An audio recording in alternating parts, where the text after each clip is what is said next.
Maybe you hate your piece, maybe you hate what you created, but maybe you like this one single color that you have on this piece of paper that turned out well.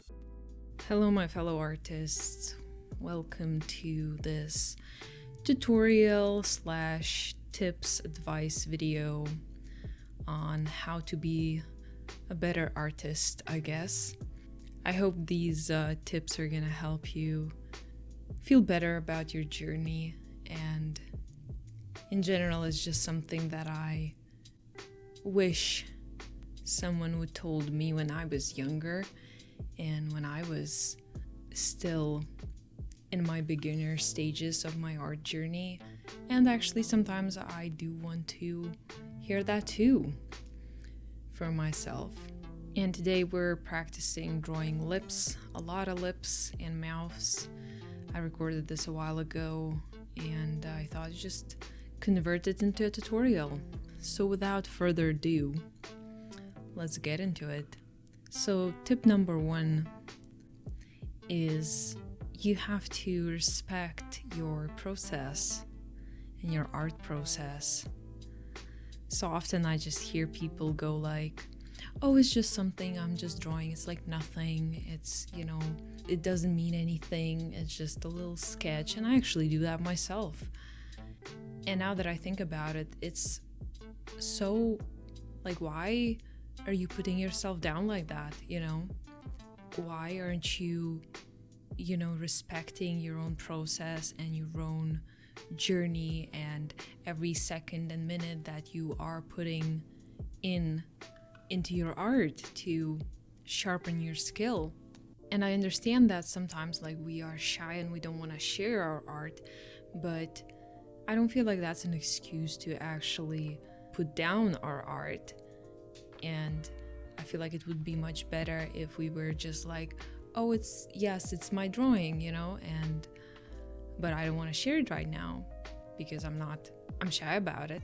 But without actually calling your art thing or just a little squiggle or whatever, even if it is a little squiggle, I actually fall into this pitfall so often.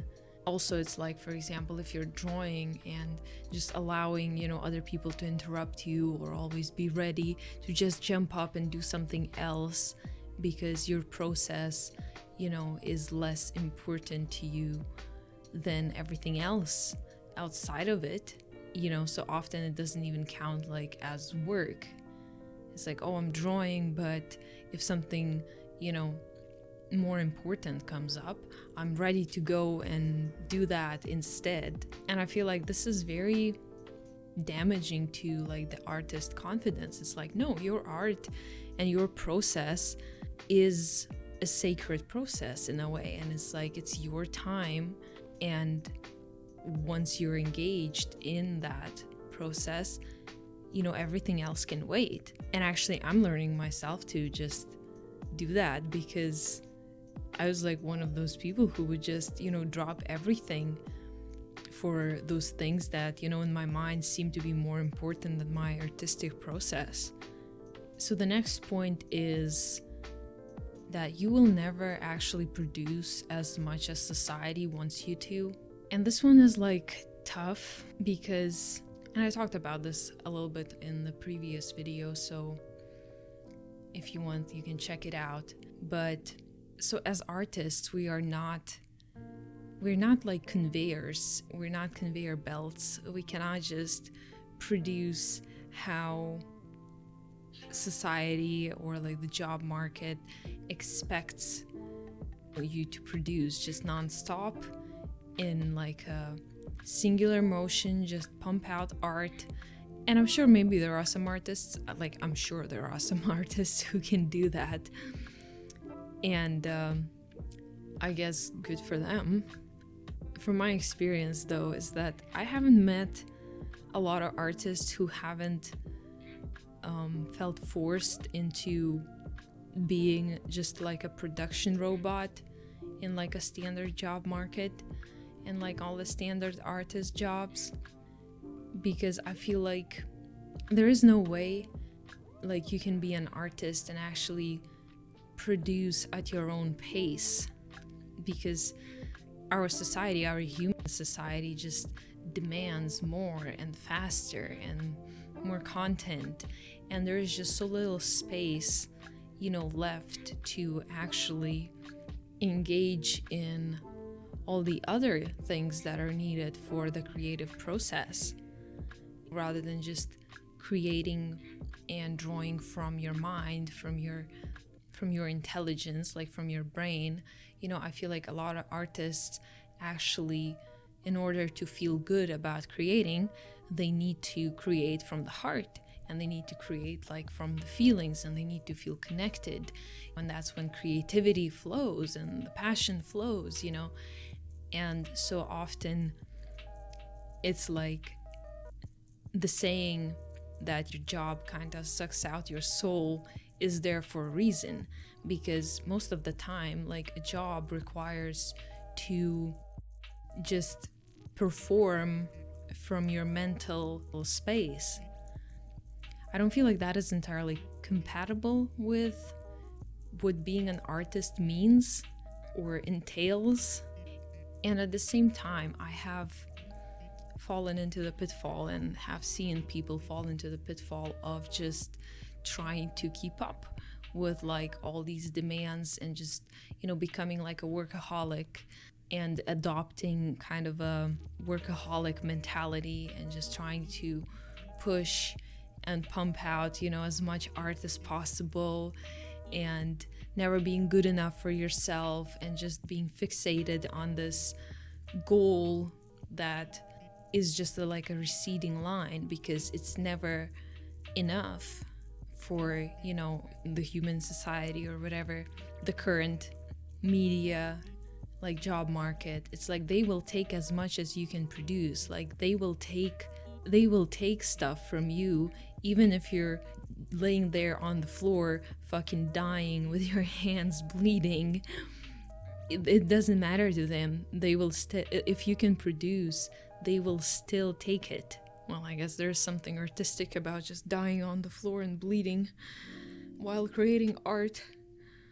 But I would not want to do that for the job market, or in order to keep up with the workaholic structure of society.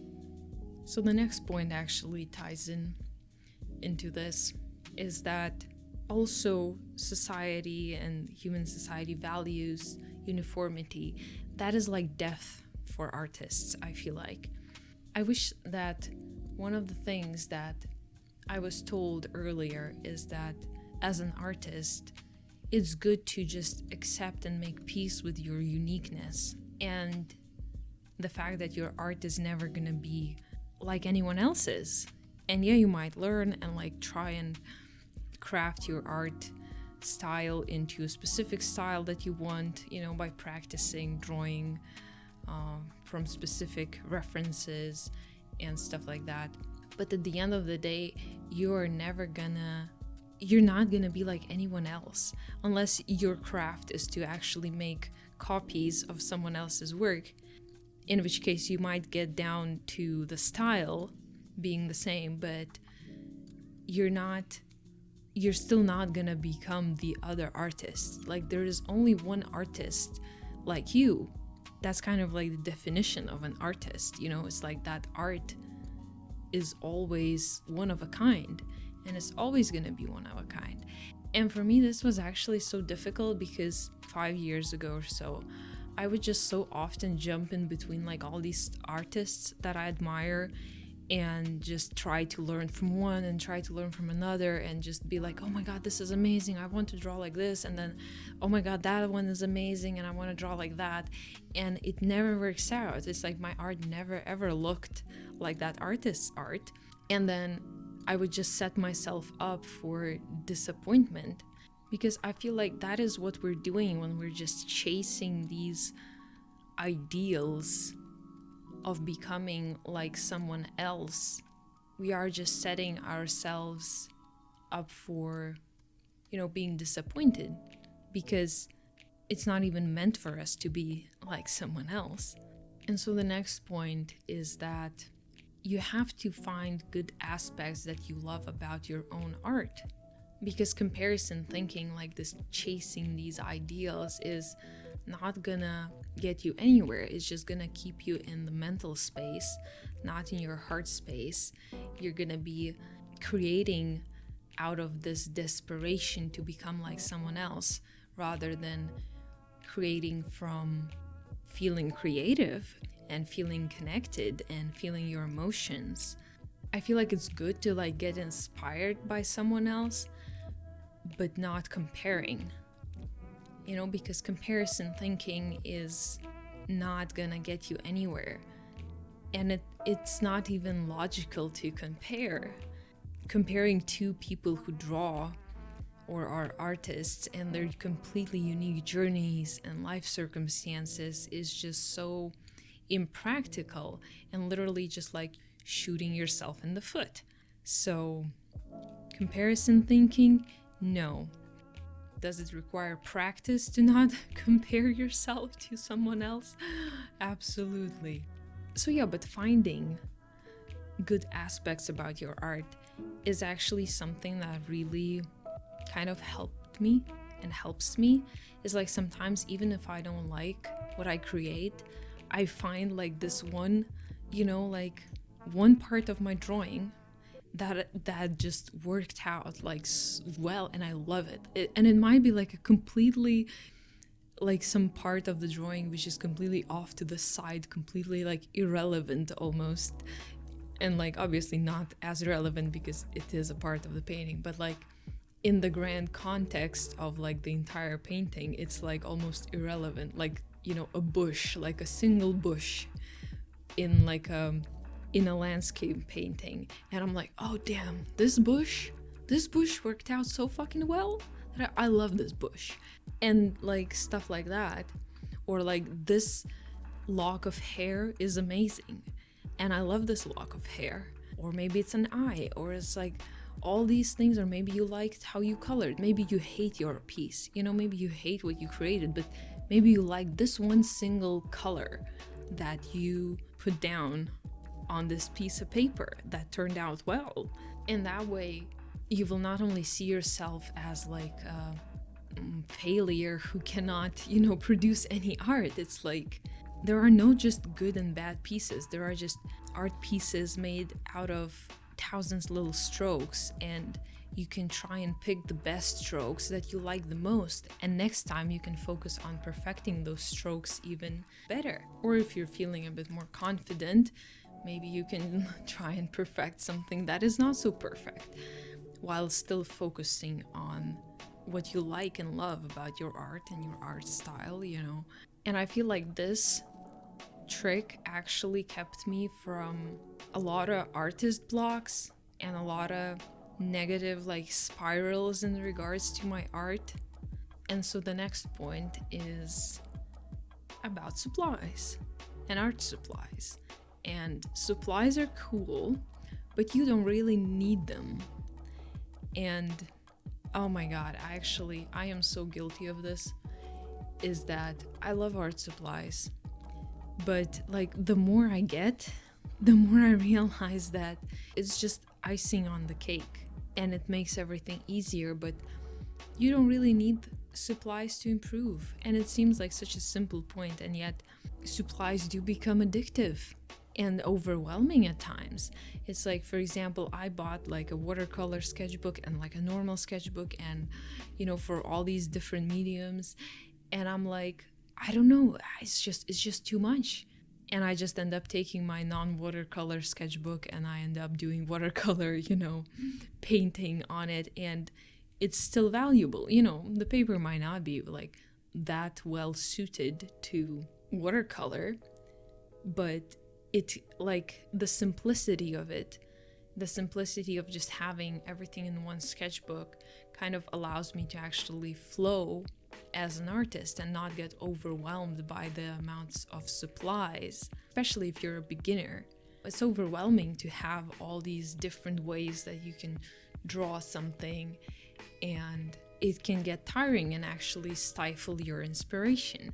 And hell, like I, for example, I get overwhelmed like in Photoshop, with the amount of color that I have, like with having to pick everything. That's like one of the reasons why like my digital skills are kind of lame, is because it seems like I can zoom in into like the very detail, and I can, spend like fucking hours on, these 5 pixels.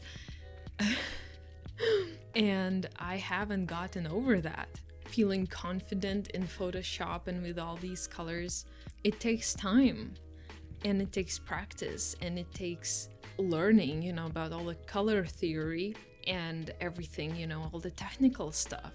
And I feel like only after learning the technical stuff can you actually try and take the tool, a new tool, and or supply, and now cement whatever you learned. Because already in society we suffer from overstimulation. Like there is no reason to actually make the art sphere be another sphere that is just overstimulated with, stuff or the amount of ways and mediums available to create. Unless you somehow manage to just practically and tactically take one medium at a time and then figure out if you like it and do it in a very grounded manner where you don't just get overwhelmed, then maybe it could work. But personally for me, I still get overwhelmed with all the ways that I could draw, and I don't even have that many supplies as an artist.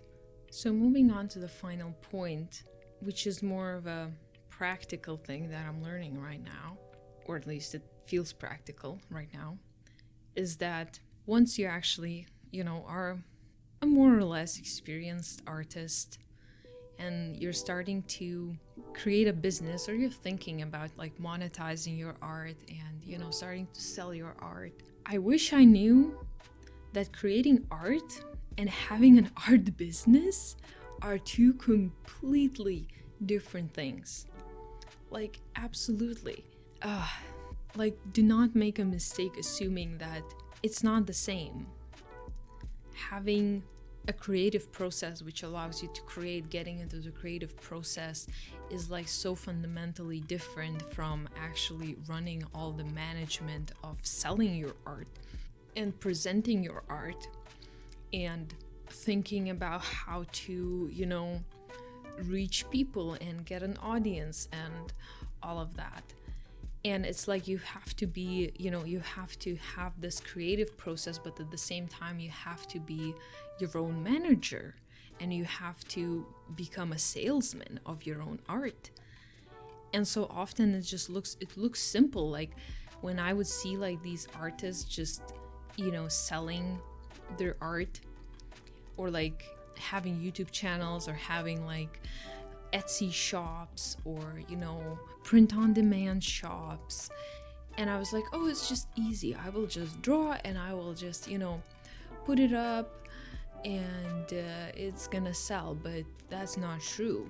You are probably gonna spend as much time promoting and figuring out all the business aspects of how to push your art into the world and how to sell your art, how to show your art, as much as you're gonna be drawing, if not more, especially at the start.